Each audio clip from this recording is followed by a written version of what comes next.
안녕하세요. 영양사 이은신입니다. 오늘은 여러분들하고 같이 심혈관 질환에 대해서 좀 알아보려고 해요. 심혈관 질환과 우리가 어떻게 먹거리를 구성해야지 이 심혈관 질환을 예방하거나 또는 치유하는 데 또 도움이 될 수 있는가에 대해서 자세히 이야기를 해보겠습니다. 자, 그러면 시작할게요. 심혈관 질환에서 주인공이 되는 것은 당연히 심장, 그리고 혈관 두 가지가 되겠죠. 자, 심장에 대해서 어떻게 알고 계시나요?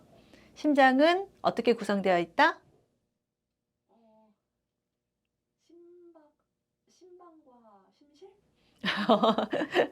모든 정보를 막 동원해서 생각하시는데, 예, 두 개의 심방과 두 개의 심실이에요. 지금 슬라이드에서 보는 것처럼 방과 실이 나눠져 있고요. 사람들은 하트라고 하면 이렇게 하트 모양을 생각하는데, 사실 심장은 그렇게 하트 모양으로 생기진 않고요. 원뿔형으로 생겼어요.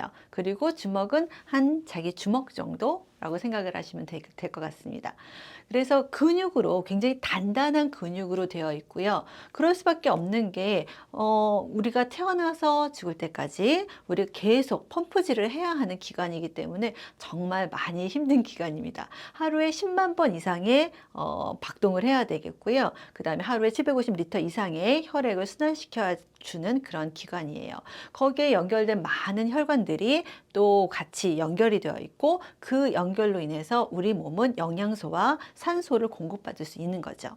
자, 그런데 이 기관, 심장과 그에 딸린 혈관들의 문제가 생길 땐 우리는 굉장히 많은 여러 가지 부작용들이 생길 수 있어요.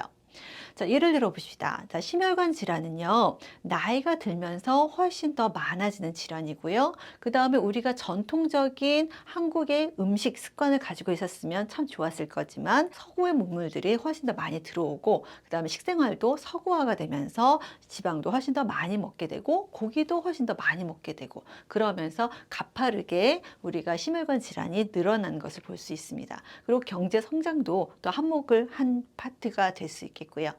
자, 그래서 2021년 주요 만성질환 중에서 암을 제외하고는 만성질환 중에 가장 사망률이 높은 것이 심혈관 질환이라고 보고가 되고 있어요. 인구 10만 명당 61명 이상이 심혈관 질환의 증상을 나타내고 있다는 통계 자료를 볼 수 있겠죠. 심장과 혈관에 관련된 그런 질병들은 제가 리스트를 업을 했는데요. 가장 기본적인 게 고혈압, 그 다음에 고지혈증, 그리고 심근경색, 그리고 죽상 동맥경화, 허혈성 심장질환, 말초 혈관질환, 우려성 심부전, 그다음에 선천성 심장질환이라든가 류마티스성 심장질환, 그리고 그것이 뇌로 올라갔을 때는 또 뇌졸중까지 일어날 수 있는 토탈로 굉장히 많은 심혈관 질환을 우리가 겪을 수 있다는 것입니다.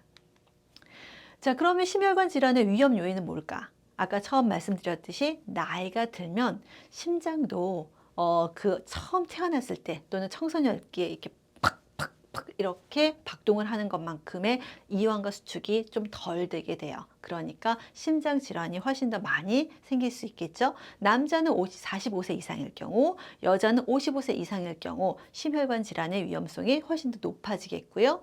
55세가 안 됐는데도 여성은 조기 폐경이 되면 호르몬 변화로 인해서 심혈관계 질환의 위험이 훨씬 높아진다고 합니다.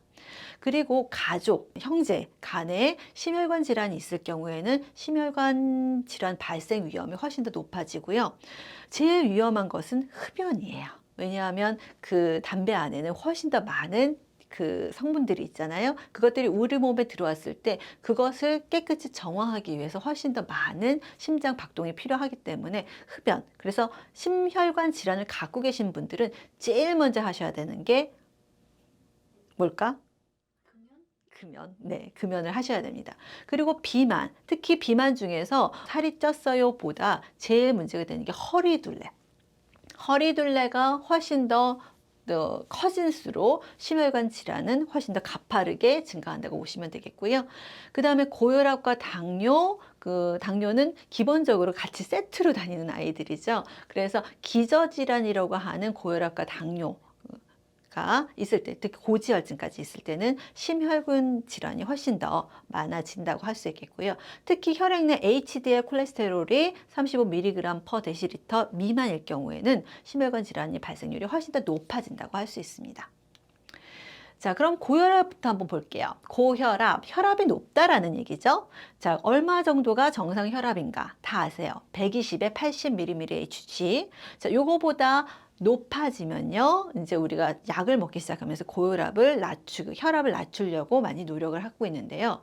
고혈압이 무서운 거는 그냥 혈압이 와서 뒷골 땡겨 이거가 아니라 얘네들이 그 온몸의 심장이 더 많이 이렇게 심장 박동을 하게 되는데, 그러려면 그 혈관이 아주 튼튼해야 되잖아요. 근데 혈압이 높다는 거, 우리가 지금 혈압을 쟀을 때 그 혈관에 압력을 쟀는데 그게 굉장히 압력이 높다는 건 이게 서큘레이션이 잘 안 된다는 얘기잖아요. 그 안에 뭐 기름이 껴서도 그렇고, 그 다음에 혈관이 약했을 수도 있고, 여러 가지 이유가 있겠지만 어쨌든 혈관 자체에 무리가 생겨요.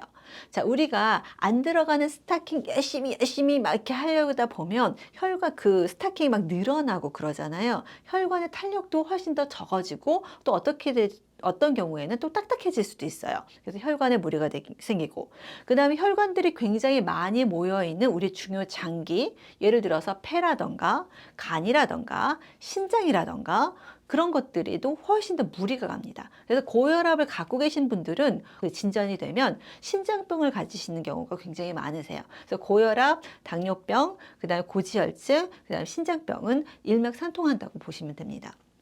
그리고 방치했을 때는 관상동맥질환이라던가 심부전, 아까 말씀드렸던 신장이 망가지거나 또 뇌졸중까지. 왜냐하면 이제 그 혈관이 깨끗해야 되는데, 혈관에 이제 지방이 많이 있으면 거기 이제 가다가 걸리는 것들이 있단 말이에요. 근데 아주 큰 혈관에서 지방이 껴도 좀 문제가 되지만, 얇은 혈관에 지방이 꼈을 때 거기 압력을 세게 가하다 보면 그게 터지는 경우가 생기잖아요. 그래서 뇌졸중도 생길 수도 있고요. 또 심장 마비 같은 합병증이 초래될 수가 있습니다.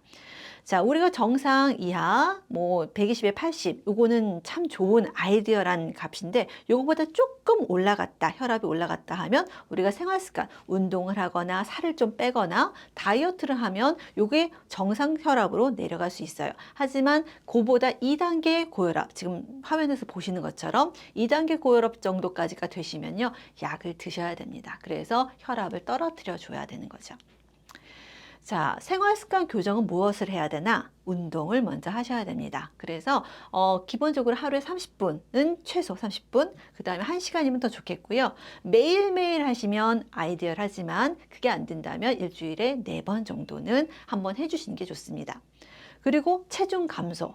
아무래도 체중 그 지방이 많고 그다음 몸이 무거우면 그 온 몸을 지탱하기 위해서 심장은 더 많이 움직여야 되겠고, 혈관도 더 많이 부하가 가요. 그래서 체중만 감소하셔도 혈압이 조금 완화되는 것을 볼 수가 있어요.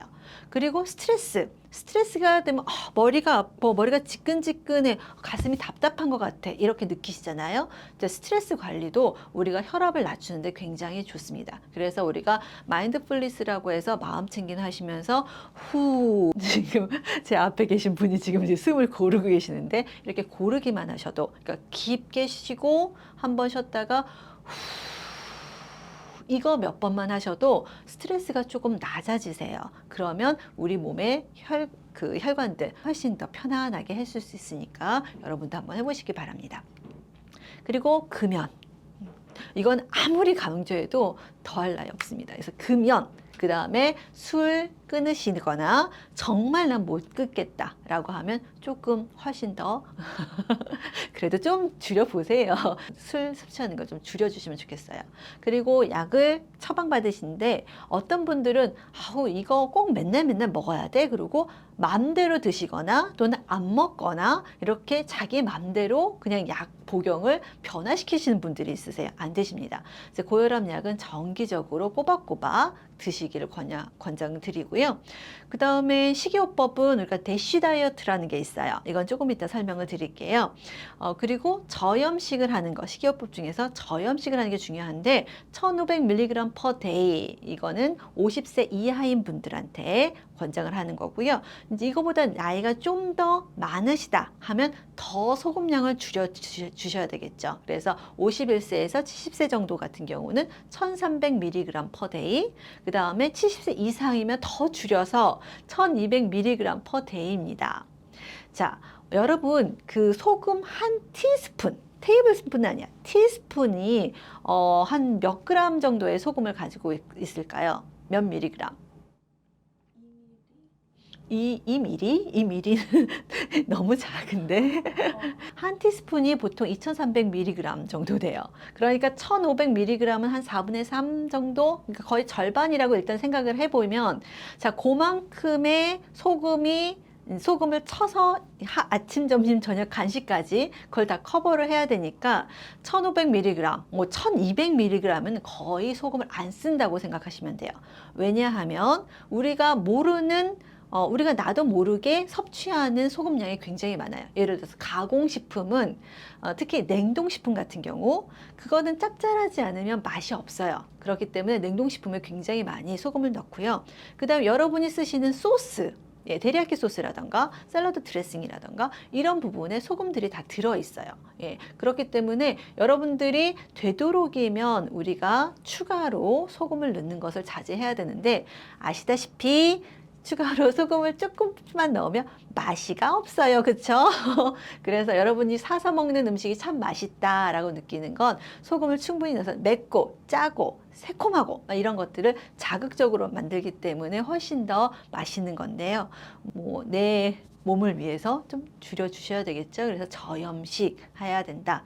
그리고 제가 칼륨, 칼슘, 마그네슘도 썼는데 소금은 줄이는 대신에 칼륨이나 칼슘이나 마그네슘은 조금 더 높여줘야 되는 경우가 있습니다. 그래서 이런 생활습관 교정이 그래도 초기 고혈압일 때는 효과가 있고요. 장기적으로 만성 고혈압일 경우에는 약물 투여가 필요합니다. 자, 대쉬 다이어트 얘기 드릴게요. 자, 이거는 미국 국립보건원에서 만든 고혈압 치료 다이어트예요. 그래서 Dietary Approaches to Stop Hypertension Diet라고 해서 우리가 대쉬라고 얘기하는데, 이 혈압을 잡는데 가장 효과적인 다이어트 중에 하나라고 해서 전 세계 많은 사람들이 이거에 대한 기준을 따르고 있어요. 자, 정상 혈압을 유지하기 위해서 나트륨 줄이고 칼륨과 칼슘, 마그네슘, 무기질 섭취는 늘리는 거고요.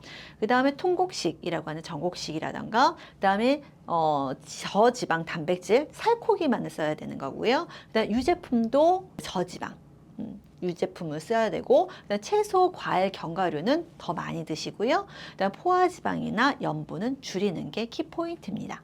그래서 만약에 2000kcal의 식단을 제가 만든다고 한다면 포타시움 양은 한 4700mg per day, 그 다음에 마그네슘은 500mg per day, 그 다음에 섬유소는 30g, 30g이면 꽤 많은 양의 고섬유식 식사거든요. 그러니까 야채와 과일을 더 많이 드실 수밖에 없어요. 자, 칼슘도 늘렸고, 그 다음에 소디움은 이게 정상일 때에 좀 한 2300mg per day, 이게 지금 미국 기준이다 보니까 그런데요. 미국 사람들은 훨씬 더 짜게 먹잖아요. 여러분들 프렌치 프라이드 포테이토도 미국 가서 드시면 아주 짭짤하고 굉장히 그리지하고 막 이렇게 볼륨도 굉장히 많고 그러는데, 이제 미국 기준이어서 이런데 한국 분들은 1500mg 좀 더 줄이셔야 되겠고요. 토탈 팻 같은 경우는 30% 이하, 그 다음에 포화지방상도 7% 이하, 그러니까 거의 드시지 말아라 라고 생각하시는 거예요. 콜레스테롤은 150mg per day, 그 다음에 프로테인은 약 20%, 칼로리의 20% 이상을 차지하면 좋겠다라고 얘기를 하는 거죠. 자, 그러면 대시 다이어트를 좀 더 도식화해서 간단하게 이해하기 쉽게 표시를 해봤는데요. 어쨌든 야채 과일을 많이 드세요. 하루에 8에서 10번 정도 드세요 라고 하는 거고요. 자, 곡류는 되도록이면 통곡식을 드세요. 그 다음에 저지방 유제품은 한 2번에서 3번 정도, 이게 우유일 수도 있고요. 여러분 드시는 라떼일 수도 있고요. 그 다음에 또 이제 요거트 같은 것도 저지방으로, 일부러 그 푸드 레이블을 잘 확인하셔서 저지방으로 고르시면 좋을 것 같아요. 자, 해산물, 가금류, 기름기 적은 육류 같은 경우도 뭐 우리가 이런 것 대신에 두부를 먹을 수 있으면 0회, 그 다음에 이게 그냥 보통 하루에 2번 정도 이런 단백질 같은 것들이 있으면 좋겠고요. 자, 콩이나 견과류는 하루 한 번 꼭 드시면 좋겠습니다. 그리고 오일은 되도록이면 이제 식물성이면 훨씬 좋겠죠. 여기가 버터라고 써 있지 않고 오일이라고 써 있잖아요. 마요네즈, 샐러드 드레싱은 2번에서 3번 정도 드시면 좋겠고, 그다음에 설탕은 가장 꼭대기에 있는 만큼 가장 중요한 게 아니라 가장 적게 드세요라고 하는 것입니다. 그래서 이런 포션으로, 이런 횟수로 이제 식단을 구성하시면 훨씬 더 좋으실 것 같아요. 자, 이거는 이제 대쉬 다이어트의 예인데요. 한국식은 조금 더 다를 것 같아서 얘를 가져왔습니다. 콩밥에 연두부, 호박전에 채소 피클, 그 다음에 저지방 우유 한 잔과 바나나 한 개 아침에 먹고, 점심은 저염 비빔밥에, 그 다음에 소고기 볶음, 그 다음에 상추 깻잎 무생채, 그 다음에 저지방 요플레하고 사과. 한 반 개 정도 먹고, 저녁에는 현미밥, 고등어, 레몬즙 구이. 그래서 레몬즙을 넣으면 소금을 좀 덜 넣어도 그렇게 막 비리거나 또 너무 이렇게 심심하지 않기 때문에 소금량을 줄일 수 있어요. 콩나물 냉채라든가 시금치나물, 그다음에 토마토 같은 거, 그다음에 간식을 조금 더 드시면 훨씬 더 좋으실 것 같아요. 그래서 이렇게 해서 하루 한 끼에 저염식 대쉬 다이어트로 구성할 수 있다. 그래서 내가 일반적으로 먹는 거 같은데 라고 하는데, 보통 밥은 한 4분의 3 정도 한 밥그릇 꼭 채우는 게 아닙니다. 약간 적게 드시는 거예요. 그래서 이게 포션이 좀 더 작아요. 그래서 살짝 먹고 나서 조금 허전한데 라는 기분이 드실 정도로 드시는 거예요.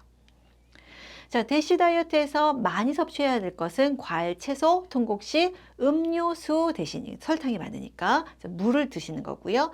저지방 혹은 무지방 유제품을 드시는 거고요. 단백질은 많고 지방이 적은 생선이나 육류를 선택하시는 거고, 줄여야 할 것은 포화지방산, 그 다음에 콜레스테롤, 그 다음에 소금, 전체적인 칼로리. 그래서 포션 자체를 조금 더 줄이시면 살도 빠지고 혈압도 잡을 수 있어서 좋습니다.